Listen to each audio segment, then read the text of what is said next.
Hi guys, welcome to the channel. तो hopefully आप लोग सब बहुत बढ़िया होंगे। मैं भी बहुत बढ़िया हूं दोस्तों। तो आज की वीडियो में हम बात करने वाले हैं how I cracked my CA foundation exams. तो यार देखो, पहले तो ये सीए फाउंडेशन का एग्जाम, अगर आप लोग ये सोचो कि आप लोग बिना पढ़े पास हो जाओ, बिना पढ़े पास हो जाओ मतलब कि अगर मैं रियलिटी के साथ जाऊं और मैं अपनी बात करूं तो मैंने ट्वेल्थ में 95% स्कोर किया है। और इसके लिए मैं आप लोगों को मार्कशीट भी अपलोड कर सकता हूँ अपनी, मुझे उससे कोई दिक्कत नहीं है। मतलब मुझे बिल्कुल शर्म नहीं है कि यार मैंने करा था 95% स्कोर, तो मुझे उसको दिक्कत भी नहीं है दिखाने में, ठीक है ना। तो मैंने 95% स्कोर किया था। अब क्या हुआ, मैंने सोचा कि यार क्या करे, है ना, मतलब सीए करे या सीएस करे। और रियली मैं आपको बता रहा हूँ, मैंने सी एस फाउंडेशन का एग्ज़ाम का फॉर्म भर दिया था। 1,000 रुपये लगते हैं यार। 1,000 रुपये कोई बड़ी बात नहीं है। मैंने भर दिया फॉर्म, मैंने बोला यार चलो सीएस करेंगे, सीएस का मन बनाया, धीरे धीरे स्टार्ट किया। और लिटरली मैं आपको बताऊं, बिना पढ़े मतलब समझ रहे हो ना कि मतलब हाँ, एक आध यूट्यूब वीडियो कोई देख ली तो देख ली, बिना पढ़े मैंने सीएस फाउंडेशन एग्ज़ाम क्रैक कर दिया। और अब खास चीज़ क्या है, वो ना एग्ज़ाम ऑनलाइन था और अभी भी ऑनलाइन ही होता है। कंप्यूटर बेस्ड एग्ज़ाम घर पे बैठ के देना होता है यार। मैं पास हो गया, बिना पढ़े बिना कुछ करे, चीटिंग करके पास हो गया। टू बी ऑनेस्ट, चीटिंग करके पास हो गया। मुझे भाई ऐसा लगा कि यार ये हुआ तो हुआ क्या, मैं पास हो कैसे गया। चलो ठीक है, मैं पास हुआ, मुझे खुशी हुई, मेरे घर वालों को खुशी हुई, मुझे भी खुशी हुई यार। ऑफकोर्स जब कोई पास होता है तो बहुत खुशी होती है। लेकिन उस दिन मुझे पता चला यार, ये तो बच्चों को खींच रहे हैं अपनी तरफ।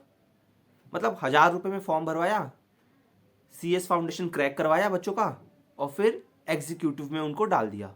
अब एग्जीक्यूटिव में बच्चों को ग्रुप्स में एग्जाम्स देने हैं, उसको क्लियर करना है। मैं समझ गया भाई, ये बहुत इजी ट्रिक्स थी इनकी अंदर बुलाना, ताकि 18,000 रुपये बच्चे भरे और अब सीएस एग्जीक्यूटिव की फॉर्म की रजिस्ट्रेशन करें। तो वहाँ मेरे को थोड़ा सा वो हुआ यार। और पहली चीज़, जब मैंने सीएस एग्जीक्यूटिव का सिलेबस देखा ना, इतनी थ्योरी थी ना। मतलब ऐसा नहीं है कि सीए में थ्योरी नहीं होती, लेकिन एग्जीक्यूटिव में पूरी थ्योरी थी यार। वहाँ मेरा दिल भी टूट गया। मैंने बोला यार नहीं, ये नहीं है भाई अपने बस की, इसको हटाओ, हटाओ, तुरंत हटाओ। और फिर उसके बाद मैं शिफ्ट हुआ यहाँ पे सीए फाउंडेशन के एग्जाम्स के लिए। मैंने सीए फाउंडेशन के एग्जाम्स का फॉर्म भरा। अब क्या हुआ, मैंने ये सोचा जिस तरीके से सीएस था उसी तरीके से सीए में भी होगा।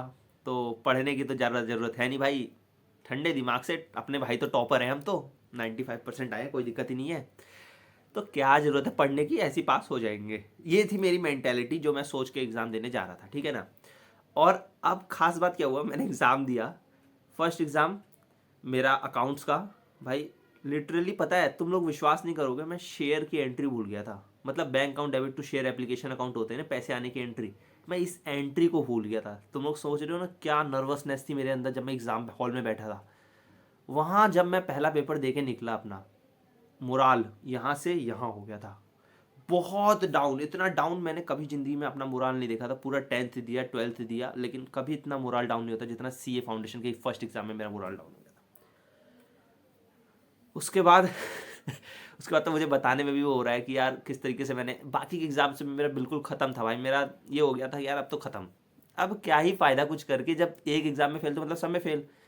तो मैंने बोला भाई हटाओ इसे, अब कुछ नहीं होने वाला। ये सीए फाउंडेशन का एग्ज़ाम तो गया, क्योंकि मैं बिना पढ़े, सच्चाई बता रहा हूँ मैं आपको, मिनिमम मेरे ख्याल से लास्ट 1 मंथ के 10 डेज में मैंने 10 डेज भी नहीं पढ़ा थे मैंने, ये मान लो। क्योंकि मैं यार, आई एम अ टॉपर यार।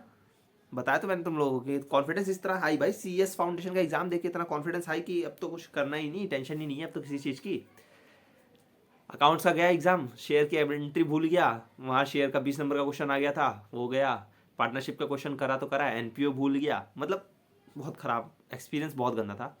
लॉ का पेपर दिया, उसके बाद अपना बिजनेस कॉरेस्पॉन्डेंस और बीसी वो उसका होता है ना मेरा, तो मैथ स्टेट एलआर का, मैथ स्टेट एलआर का दिया एग्ज़ाम। भाई साहब वो एग्ज़ाम में चीटिंग करके आया था। क्या बताऊँ मैं आप लोगों को, वो चीटिंग करके आया था। और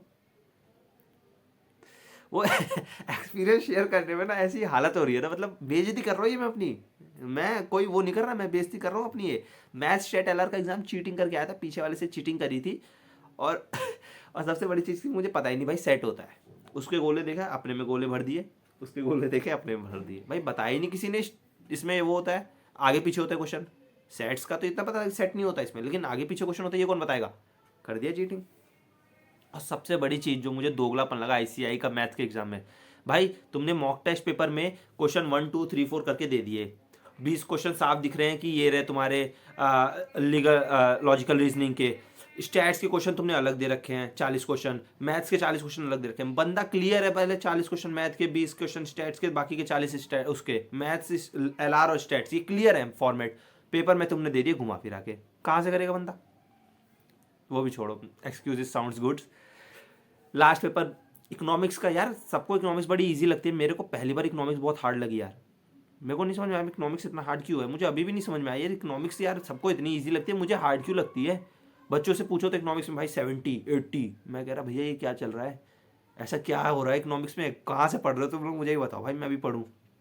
कोचिंग ले ली थी मैंने, क्लियर कर दूँ मैं तुम्हें ये बात, I haven't take any coaching for these exams. Result आया, एज ऑब्वियस फेल हो गया था मैं, कोई मुझे उसमें बिल्कुल भी वो नहीं है बताने में, मैं फेल हुआ था क्योंकि मेरे को अकाउंट्स की एंट्री नहीं आती थी, लेकिन अकाउंट्स में मैं पास हो गया था, 49 मार्क्स आए थे मेरे, बाकी तीनों सब्जेक्ट में मैं फेल था, ऐसे ही आए थे 38 37 22 मैथ्स में, चीटिंग करके आया था भाई 22 मार्क्स, सोच रहे हो चीटिंग करके।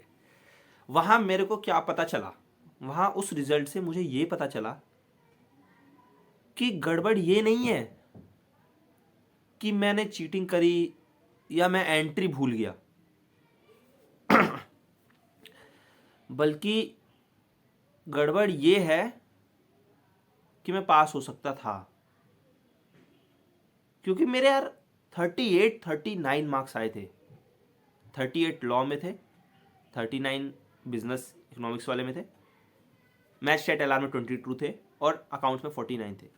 तो मुझे ये पता लगा कि यार ये 38 39 आए, मतलब समझ रहे हो मैंने बिना पढ़े 38 39 लेकर आया था मैंने आप लोगों को पहले बता दिया था। तो वहाँ एक चीज़ तो मुझे पता चल गई कि एग्ज़ाम तो मेरे बस की है क्रैक करनी भाई, थोड़ी और मेहनत तो एग्ज़ाम क्रैक है, ये तो मुझे दिख गया था। और फिर यहाँ से जर्नी स्टार्ट हुई मेरे CA फाउंडेशन क्रैक करने की। वो CA फाउंडेशन कैसे क्रैक किया मैंने, ये मैं आप लोगों को अगली वीडियो में बताऊंगा, क्योंकि ये वीडियो बहुत लंबी हो गई है। तो यहाँ मेरे एक सक्सेस स्टोरी तो नहीं कहूँगा, माई फेलियर स्टोरी मैंने आप लोगों के साथ शेयर करी है।